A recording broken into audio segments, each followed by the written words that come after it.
Thank you.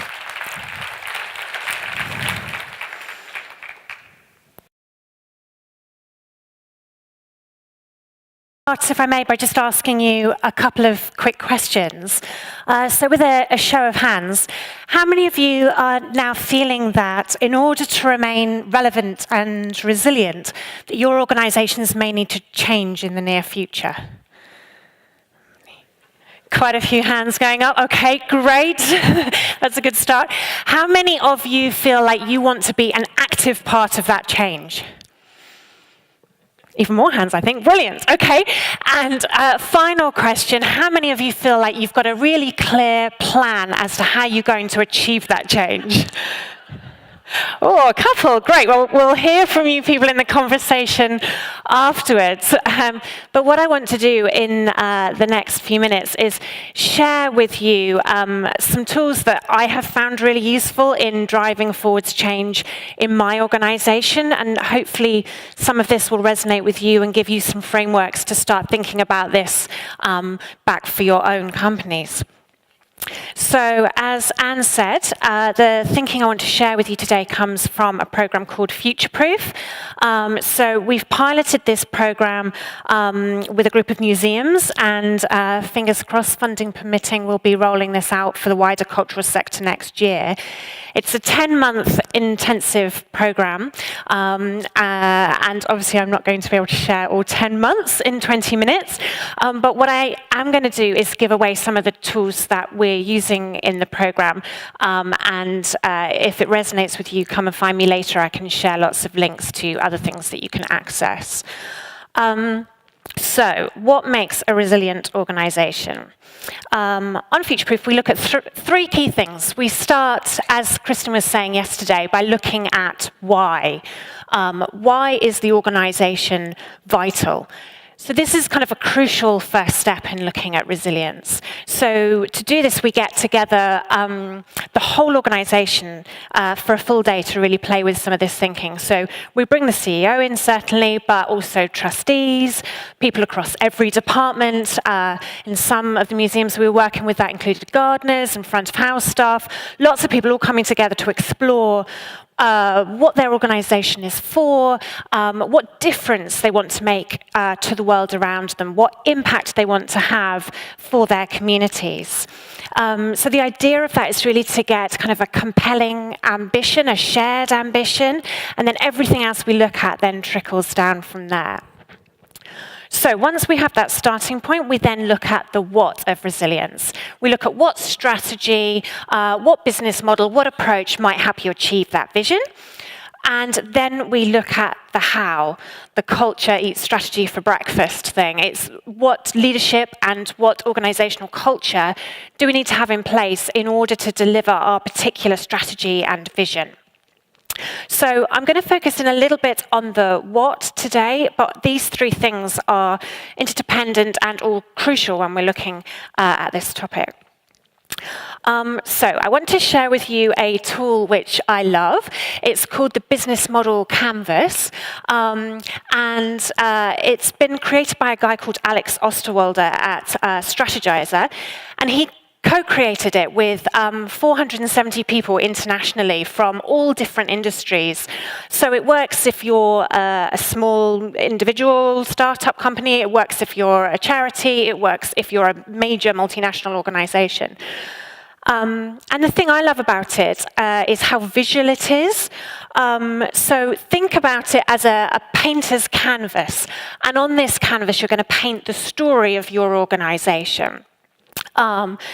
So behind the scenes, there's some really sophisticated thinking, but on the surface, it's one piece of paper that we can use to talk to other people about who we're for and what we do and how our organisation works. So I think this visual nature works really well in the arts sector. I've used it a lot within my team. We use it to quickly sketch out a new future direction that we might adopt. And then we can, either as a staff team or with my board, explore the kind of pros and cons of that particular future direction. So let's have a quick look at the 9 building blocks.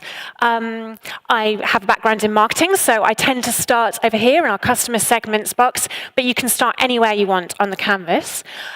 So firstly, we look at who you're targeting, who your organization is for, and who you want to work with. So obviously this includes your audiences and your key visitor groups, but it also includes anyone else that you want to deliver value for. So it could be customers in your shop, it could be friends, it could be funders or sponsors, anyone that your organization delivers value for. Next, we look at what that value is for each of those groups. What value do you provide, and how compelling is that? Do people really want to get involved with the organization? And for each of those groups, we then look at what income do you get from them. And that goes in this box here. Now, for some of your groups that you might be working with, that might be nothing. It may be that you have a free offer that you provide to core beneficiaries. But someone in your customer segments needs to love what you're doing enough to want to pay for it and make the business model stack up. So once we've looked at what value it is that we're wanting to provide, we then look at how we're going to deliver that, through what channel and what type of relationship are we going to have with our customers, with our audiences. Is it passive? Are we the experts and they're coming and having a passive relationship with us? Is it about education and learning? Is it participatory, co-created? How do you want to work with people? Is it personal? Do you know them on a one-to-one basis? Is it transactional? This is going to vary for each of your organizations and for each of the core groups that you want to work with. And it's important that as an organization, you've kind of thought that through collectively. Okay, so on this side of the canvas, we have what value we provide and who for and how we're going to deliver that. And then the other side is your infrastructure, what you need to have and what you need to be able to do in order to deliver the value propositions, your promises to your customers. So we've got key activities and key resources. And the thing to think about is not to list everything that you have and everything that you do, but think about the things that you really need to excel at in order to deliver on those promises. So under key activities, it could be program elements, it could be skills that you need to have. Under resources, it might be your venue, your brand, maybe a database. And it could be that some of those things you don't have internally. It might be that you decide to work with partners or suppliers in order to deliver your value proposition. So those key partners go in this box here. And then all of the things on this side of the canvas will create cost, and that goes over here. So the business model canvas describes how your organization creates, delivers, and captures value. Now, I would add a 10th box to the canvas for all purpose-driven organizations. I would add your vision. So coming back to my first slide, all of the whole canvas as a whole should paint a picture of your why. It should tell the story of how your organization delivers on its vision. So let's have a look at a quick example. This is Red Earth Theatre Company. They're a theatre company in the East Midlands in the UK. And their core audience group is deaf and disabled young people. And they produce work from and with that community, sharing their stories and providing opportunities for them to develop their own talent. And in exchange for that, they receive income in the form of ticket sales. So you won't be surprised to hear that all the things on this side of the canvas add up to more than they get in their ticket sales and income. So they've adopted a fairly typical business model in the arts. They've got a two-sided model. And they've brought in another customer group to make it stack up financially. So they've added a funder, and that funder provides grant income.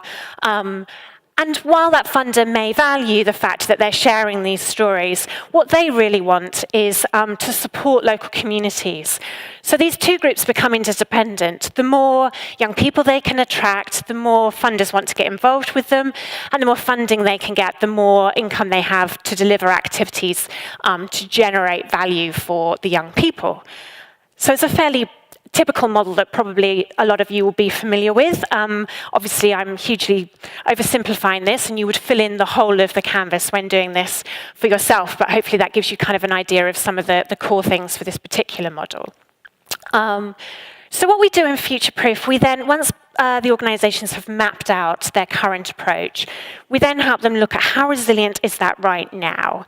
So we explore 3 key parts of the canvas. We look firstly at this section and describe how desirable is the canvas at the moment. How desirable is your business model to those groups that you're trying to appeal to?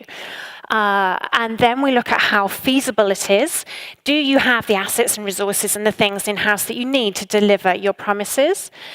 And then how financially viable is it? So we look at the strengths, the weaknesses, and any assumptions that they might be making in each of those 3 core areas. Now, your model obviously doesn't exist in a vacuum. We've talked a lot in this conference about external change and the fast pace that the world around us is changing at. So we also look at how adaptable the business model might be in light of external change. And change can happen in any one of these 9 building blocks. So we need to think about what would happen if change occurred in each of those areas.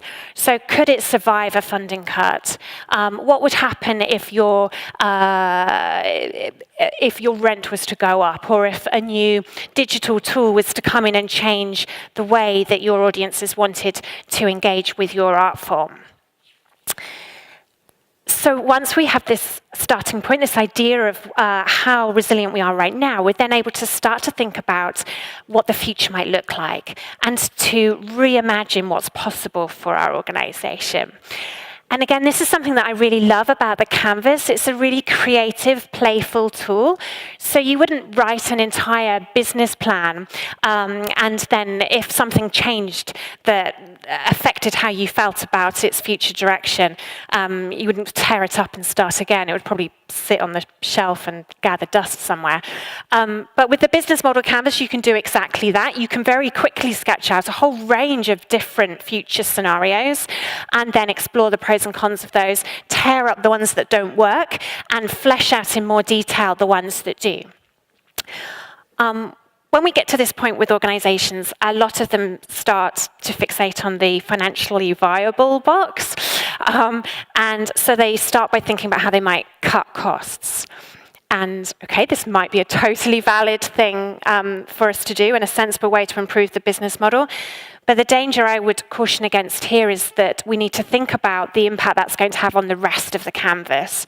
So if we're cutting staff or collections or things that we're doing, is the business model still going to be feasible? Can we still deliver on the things that our audiences love us for? So then people start to think about, okay, well, how can we get more entrepreneurial? How can we add in new revenue streams? And they layer on one income stream after another, and we get these really complex-looking business models that require great leadership. So it might be they're a theatre company, and they add on a restaurant and a wedding business and, I don't know, a publishing arm, all sorts of things. Again, this might be a really valid thing for you to think about. I'm not saying don't do either of these things, but when looking at this, think about the implication that that will have for the rest of the canvas.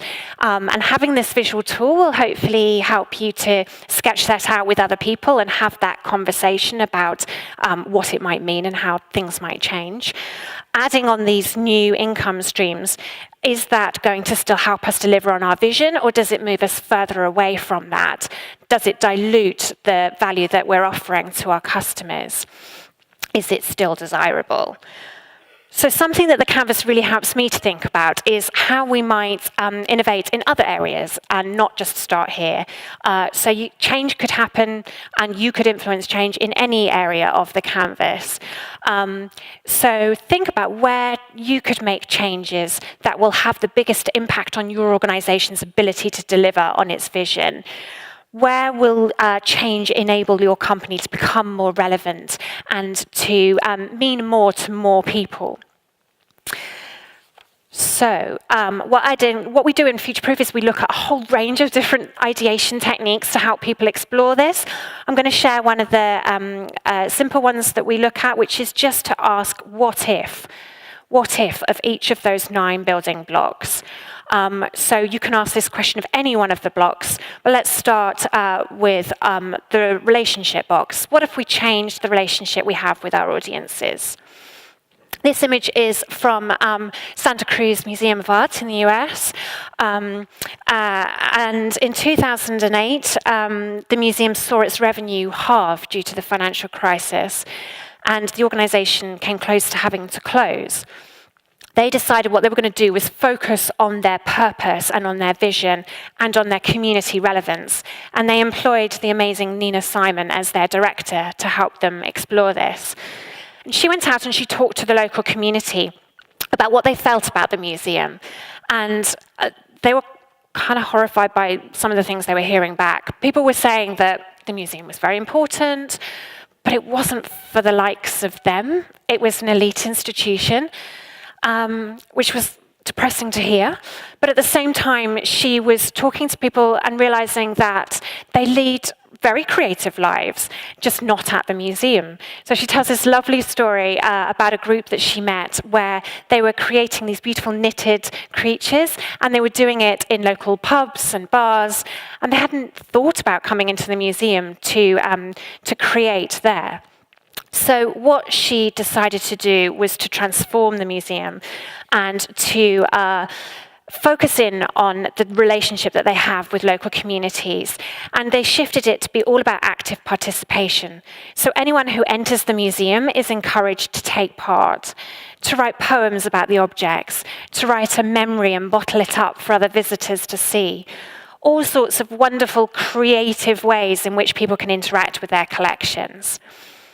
And to make that business model really magical, the thing they had to become really good at was designing those community programs and events, creating those experiences, inviting people in and sharing and encouraging them to give something meaningful back and turning them on to culture in a new way. As a result of adopting this new way of working with their community throughout everything they do, visitor numbers have tripled, and they've become more relevant because people are engaging on their terms. And that's then, in turn, led to more sustainable income sources. So they're now able to attract income from local businesses and individuals as well. I'm hugely simplifying this amazing story, so if you want to know more about the work that Nina has done, there's a great TED Talk on this, and she's also written a book called The Art of Relevance, which I would highly recommend. So what if you asked what if of your organisation? What if you changed the channel, the way in which people interact with your work? Many arts organisations are exploring this, and we heard some stories along these lines yesterday. This is from the Canadian early music orchestra Tafel Musique, and they've launched House Music, a new series which still involves 5 musicians performing period music on period instruments. But they're doing it in a casual, standing-only venue with a cash bar. Inviting people in a way that's familiar and relevant to how they see themselves has enabled them to develop a much younger demographic. At the Rijksmuseum in the Netherlands, they have opened new doors to their work online by digitizing their archive and making images available in high quality for the public. So they invite members of the public to draw inspiration from the collection, to download high-quality images and use them to create their own artwork, like this amazing bracelet that someone has created using hundreds of images from the original piece. Encouraging them to look deeper at the work and to explore it in a way that's relevant to them. So what if we asked what if of our value propositions? What if we changed them to matter more to people? This is Beamish. They're a museum in the northeast of England. They're an open-air museum with a reconstructed 1900s town, a 1940s farm and a village. And they've created a truly immersive experience. They're focused in on local families, particularly low-income families and older people, and they've understood their audiences deeply. They're in regular dialogue with them, and they carry out a lot of visitor surveys, and they're interested in why people come, not the demographics, not who they are. As a result, they've created a value proposition that's about sharing the stories of the north of England, creating community memories. Many of their older visitors can remember the 1940s, and they've donated objects from their own lives to the collection, and they come often to share their own stories and to hear other people's. So key to making this business model work was the skill and expertise of the team in providing authentic experiences. And that includes their catering. So as part of the immersive experience, there's an old-style fish and chip shop and bakery. So you don't step out of the 1940s experience when you stop and have lunch. As a result, their catering has increased by 19%. So these are just a couple of examples, and I'm not necessarily suggesting you copy them or that they would be right for your organizations and your contexts and your audiences. But what I am recommending is that you consider your role as a change agent within your organization, and that you review how resilient and relevant your business model is in your organization, and where you might innovate to drive a more relevant future. Ultimately, any changes that you make, whether it's about becoming more desirable, more feasible, or more financially viable, need to be reviewed through the lens of your vision and how it's going to deliver on that. So collectively, the model needs to work in balance to paint a picture on the canvas of how your organization creates, delivers, and captures value in line with your vision. So that was a very quick look at some quite big picture thinking, and I hope some of that has resonated with you and is useful when you're exploring it. I look forward to chatting to you more in the conversation. Thank you very much for listening.